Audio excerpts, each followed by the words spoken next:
Present आए हैं छठी मैया जी। म्यूजिक बाय दीपक विद्यार्थी। हाजीपुर से केला उखिया ले ले आई हसैया जी। हाजीपुर से केला उखिया ले ले आई हसैया जी। करबै बरात घरे आई हैं छठी मैया जी। करबै बरात घरे आई हैं छठी मैया जी। करबै बरात घरे।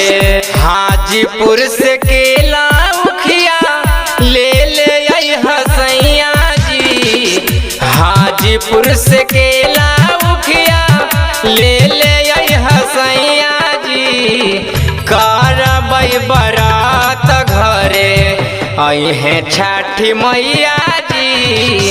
करबै बरात घरे आई हैं छठी मैया जी। करबै बरात घरे। बोला बोला छठी मैया की। करबै बरात बोला बोला छठी मैया की।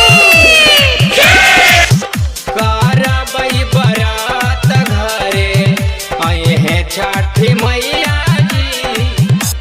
किया सो पहले बारी कैलिए शुरुआत ये पिया कि कोसी भर हम हूँ जैबै छठी घाट ये पिया। किया सो पहले बारी कैलिए शुरुआत ये पिया कि कोसी भर हम हूँ जैबै छठी घाट ये पिया। ले के दौड़वा चल पटना के घटिया जी। करबै बरात घरे आई हैं छठी मैया जी। करबै बरात घरे आई हैं छठी मैया जी। करबै बरात घरे। करबै बरात घरे। करबै बरात घरे। करबै बरात घरे आई हैं छठी मैया जी।